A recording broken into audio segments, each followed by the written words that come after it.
evening everyone. I am Dr. Neha Singh, Assistant Professor of Computer Science Engineering Department in Ajay Kumar Garg Engineering College. Today we discuss the introduction to deep learning topic. So first we know what is a deep learning. So deep learning is basically a subset of machine learning. In this figure shows the deep learning is subset of machine learning, and machine learning is a subset of AI, artificial intelligence. So deep learning is basically a just working like a mimic of human brain, just working a human brain. So deep learning is a type of machine learning model that uses artificial neural network to learn from data or working like the human brain. So in artificial neural networks are inspired by the human brain, and they can be used to solve the variety of problems like image recognition, speech recognition, natural language processing, and different problems are recognized by the deep learning. So why it is called deep learning?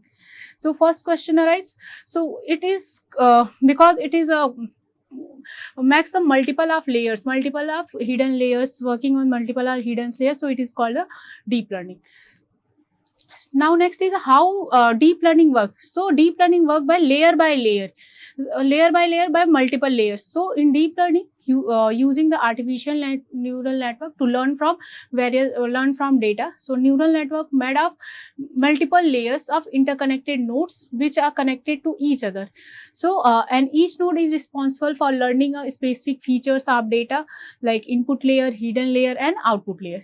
So building on our previous example with image, in an image recognition network, the first layer of node might learn to identify age, the second layer might learn to identify shapes, and third layer might learn to identify the objects. So in the deep learning, weights and the connection between the nodes are adjusted so that the network can be better classify the data. So this process is called training, and it can be done using the variety of deep learning techniques or machine learning techniques like supervised learning, unsupervised learning, and reinforcement learning. So once neural network has been trained, it can be used to predict the with new data it's received. Now history of deep learning. So history of deep learning is classified into three parts: get periods or cybernetics, connectionism period or artificial neural network, and third is a deep learning period. So in a get period, it also known as the early period or cybernetics, which gates were developed and focused on the creating a binary gates using the neuron model. So, and second period is artificial neural network and connectionism period. So in the second phase is also known as a connectionism period, which is focused on the artificial neural networks. And third period is a deep neural network. So deep neural network learning and deep neural network. So deep learning models. Deep learning model is classified in two parts: discriminative model and generative model. Discriminative models used mostly for the analytics tasks, and also used for classification and clustering. And generative model is emerging a new area of like ChatGPT. So deep learning applications. Deep learning used in a variety of applications, including image recognition, finance, and natural language processing, text to image conversion, navigation system, business and marketing system, IoT applications like sensor devices, game design system, web analysis system, security and surveillance, automatic driving cars, and various fields are using in the deep learning. Next type of deep learning, types of deep learning. So deep learning have a various types, but mostly use but some common types are we are describing. So first is a convolutional layer. Three types are mostly used, like first is a convolutional neural network or CNN. So CNN basically convolutional neural network or CNN basically used for the image classification, recognition, and processing. In CNN, images are classified layers by layers, in which various layers are used like convolutional layer, pooling layer, flattened layer, fully connected layer, input layer, output layer. Various layers are used, and images are detected layer by layer according to height, width, colors, shapes. So now second is a deep reinforcement learning. So in deep reinforcement learning, it is used for robotics and game playing, and it is a type of also machine learning and allow agent to learn how to behave in an environment by interacting with it and receiving reward as a punishment. So in third is a recurrent neural network. Recurrent neural network are used for language processing and speech recognition, and they are particularly good understanding for the context of sentence or phrases, and they can use to generate the text or translate the languages. Now, next is the benefits of the deep learning model. So, deep learning model solve the complex relationship between the features data, and in deep learning use the large training data set, like they may very scalable and able to learn from wider large of experience and making more accurate predictions. And also benefit for data driven learning, because it require less human intervention to train the data, increasing skill efficiency and scalability. And these models learns from data that constantly being generated, such as data from sensor or social media. Now, challenges of deep learning models. Data requirement in deep learning, in deep learning requires the large amount of data to learn from, making it difficulty to apply deep learning to problem where there is an next problem is overfitting. In deep learning model, sometimes data is more trend, so is arise to predict the new data, then it is face the difficulty to train to predict the new data set. This means the data they can learn the noise in data rather than underlying relationships. Means data is more trained and predict the not predict the accurate result.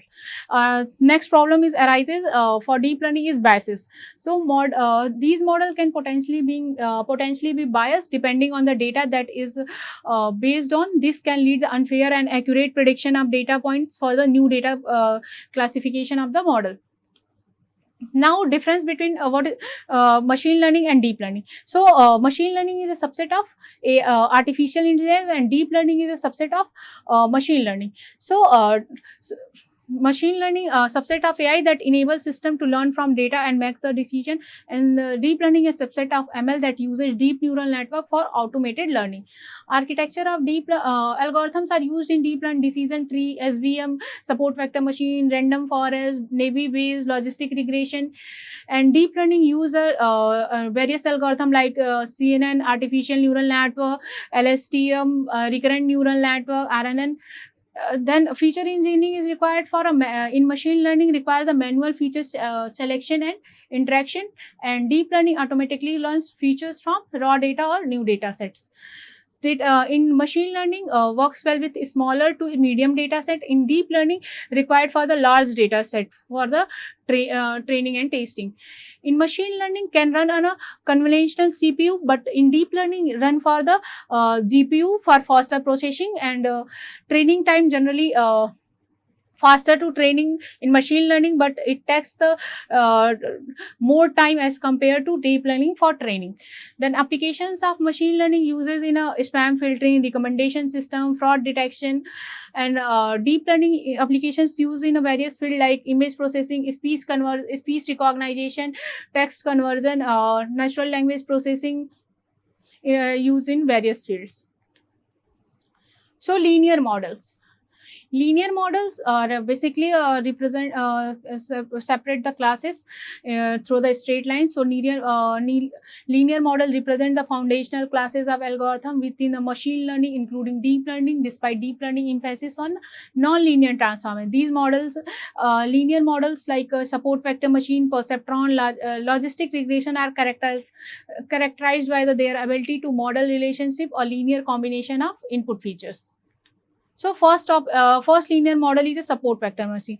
So basically support vector machine is a supervised machine learning algorithm which is used for classification and regression problem, but mostly use the classification problems. So in support vector machine basically classify the basically used for separating the two classes through the hyperplane or and with the help of the support vectors. So the goal of the SVM algorithm is create the baseline or decision boundary to separate the n-dimensional space classes, so we can easily put the new data point and in the correct category in the future. The best decision boundary is called the hyperplane.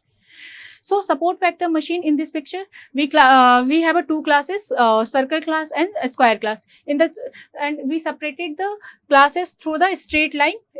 And this straight line called the hyperplane, and the dotted line is called the decision boundary, because nearer both the classes are nearer to the hyperplane, and the nearer to the hyperplane classes are called the support vector, and dotted line is called the decision boundary. So one side class is called the negative hyperplane and one side is called the positive hyper, and maximum and dotted line decision boundary maximum called the maximum margin, difference between maximum margin or hyperplane. So, in key concept of support vector machine is a first is the key point is a supervised learning. So, SVM requires label training data set, meaning is each data point has a corresponding class labels. So, hyperplane. What is a hyperplane in support vector? So, hyperplane is a flat affine space of dimension. In SVM, hyperplanes serve as a decision boundary that separate the different classes.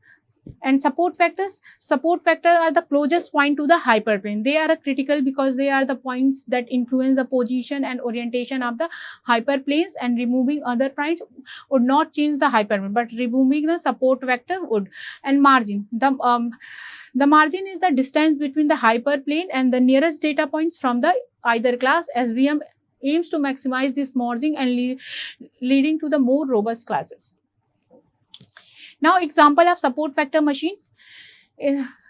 Here in this picture, given the two images, one is a cat and one is dog, and then identify the machine which this is new data is arriving in the model is cat or dog. So, firstly model is trained, then after that model classify in according to the height, weight, color, texture, ages.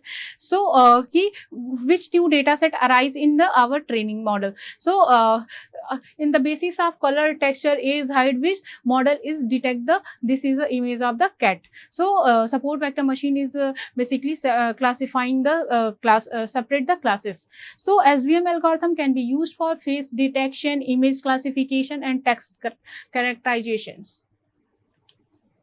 Types of SVM.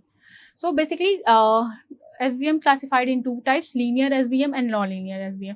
Linear SVM is basically separate the classes through the straight lines. So, it uses linearly separable data, which means if data set can be classified in two classes by using the single straight line, then such data is termed as linearly separable data, and classifier is used class as linear SVM classifier. Now, second is a non-linear SVM. Non-linear SVM SVM is used for non-linearly separated data, which means if data set cannot classified by using a straight line, then such data is termed as non-linear data, and classifier used is called as a non-linear SVM classifier. How does SVM works? So, SVM given in two classes, given to in x dimensional and y dimensional space, given the two classes, one is a circle class and one is a square class. Now, next we separate the two classes through the straight line. Then a straight line is called the hyperplane. Now, these classes is separated by the hyperplane through the straight line, and which is the dotted line is called the decision boundary, and in the classes which are nearer to the hyperplane is called the support vector. So, application of SVM. So SVM used in a various field like text classification, for use for tasks like spam detection and sentiment analysis, for categorizing the sentiment and detecting the spam. And second is used for image recognition, for applied facial recognition and object detection. And next in use in a bioinformatics, help in classifying protein and genes. Now, next is the advantages of support vector machines. So, it is effective for in high dimensional dimension. SVM perform well when the number of feature exceeds the number of sample, making it suitable for text classification and other higher dimensional data set, and robust to overfitting by maximizing the margin between classes. And it is also useful for versatile. SVM can be used for classification and regression tasks, and handle broad data set like non non-linear data and linear data set, and also classify the separate the classes for clear margin of separation, and it is also useful for memory efficient. Now next is the disadvantages of support vector machine. So first is a computationally intensive data. SVM can be slow to train, especially with large data set, as the algorithm involves solving a quadratic optimization problem. Then second problem is this choice disadvantage of choice of kernel. The performance of SVM is highly dependent on the choice of kernel and its parameter. Finding the right combination can require extensive tuning. And third is a sensitive to noise data. SVM can be sensitive to outliers and noisy data points, which may be affect the positioning of the hyperplane, and less effective with the overlapping classes. Now next topic is a perceptron.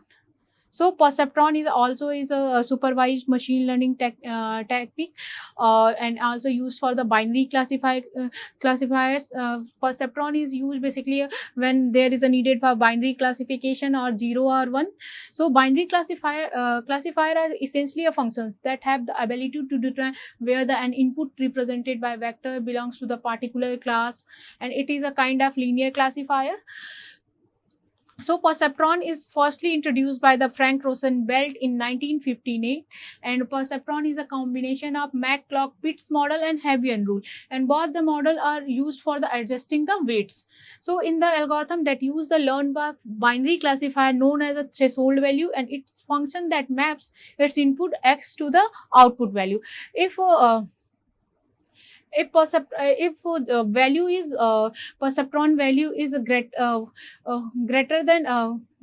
greater than function threshold value, then perceptron value is 1. If threshold value less than 0, then value is 0. So perceptron is made of 4 parts. Input value are one input layer. So in input layer, input value correspond to the feature value, and weight and bias. So every feature has a weight assigned to it and determine its importance. This bias allow you to shift the activation function curve upwards and downwards. Then next part is a net sum. This is output that is calculated by using inputs and weights. And activation function, this is used for purpose of mapping the input between required values like 0, 1 or -1 to 1. So perceptron is a building block of artificial neural network, and essentially a simplified model of biological models that exist in the brain. There has been research that demonstrate that the linear model like perceptron can be capable of producing some behavior it's seen in real neurons. So here the architecture of perceptron. Here the inputs are defined, weights are also defined, weight activation functions are defined, exception, and then produce the output. In input functions, some weight are assigned and bias, some weights and assigned, and according to the data we use the activation function. Now advantage and disadvantage of perceptron. So perceptron is basically used for binary classifier, and it automatic weight learning and linear separable problems can be solved. And disadvantage is also perceptron output is only a binary number because of threshold function, and only linearly separable problems can be solved by a single perceptron, and single perceptron is not useful for non-linear types of separable problems. The types of perceptron. So types of perceptron basically classified in 2 parts: single layer perceptron and multi-layer perceptron. In single layer perceptron can only learn only from the linearly separable patterns, and second is multi-layer perceptron, and the multi-layer perceptron has the greatest processing power. They are a class of feed-forward neural network. They have a hidden layers and also use sophisticated algorithm like backpropagation algorithm. So in single layer perceptron does contain any hidden layers. Input nodes are fully connected to node of multiple nodes in the succeeding layers. Nodes in the next layer take the weighted sum of their inputs, and the multi-layer perceptron generate the set of outputs from the set of inputs in neural network that connect the multiple layer in a directed graph. This means that the single path through the nodes or only goes one way. So why perceptron use? So perceptron is used basically the classifying data into two sections. That's why known as a linear binary classification. So the perceptron algorithm allow neurons to learn and process element in the training set one at a time. So how does perceptron work? So perceptron working on three steps. It multiplies all the input with their weights, and all the multiplied values are then added. Then sum is known as the weighted sum, and after that weighted sum is applied to the appropriate activation functions. So limitations of what are the limitations of perceptrons? So some of the limitations of perceptron are because of the hard limit transfer function. The output value of perceptron are only able to take only one of two values, 0 or 1. Perceptron are only capable of classifying linearly separable sets of data, and if the vectors are not linearly separable, learning will be failed to reach the point where each and every vector is classified correctly. On the converse, if the vector are linearly separable, perceptron trained adaptively will never fail to find a solution in finite time. So, types of for neuron perceptron, sorry, McClock model of an artificial neuron. So artificial neural network receive the multiple input signal through the dendroids, and the associated synaptic weight is connected to the soma, and the received information is processed by the cell body, and the activation function mimic the fingering of biological neuron and finally get the output. So McClock-Pilz model is used to the model logical gates. Hebbian learning. So Hebbian learning is a theory in neuroscience that explain how neuron straighten and their collection. They are activated simultaneously, and this neurons that fire together, wire together principle is fundamental understanding how the brain learns and form the memories. It also a key concept in artificial neural network, where it is used to train the network to recognize pattern and associate input with output. So Hebbian learning basically used for adjusting the weight for input to the output. Next is the logistic regression. Logistic regression is another supervised learning algorithm which is used for the classification problem, and logistic regression is a algorithm works with the categorical variable like such as 0, 1, yes or no, true or false, and it is also used for predictive analysis algorithm which works on the concept of probability. In logistic regression, we use the sigmoidal function or logistic which is complex cost function. So we use the value of logistic regression 0 to 1. So the hypothesis of logistic regression is to limit the cost function where function between 0 and 1. Therefore, linear function fail to represent it can have a value greater than 1 or less than 0, which is not possible as per the hypothesis of the logistic regression. So in a logistic regression, sigmoidal function is used in the form of S curve. So in order to map predictive values to probabilistic, we use the sigmoidal function. This function maps any real value into another value between 0 and 1. In machine learning, we use sigmoidal to map the prediction to probabilistic. In here, we show the S-like curve in the logistic function, and we use the function is for calculation of weight equal to summation of Wi into xi plus weight or bias. So logistic regression, we use the sigmoidal function equal to function of fx equal to 1 upon 1 plus e power minus x. So where fx is the output between the 0 and 1, x is the input to the function, e is the bias of natural logarithm. That's all. Thank you.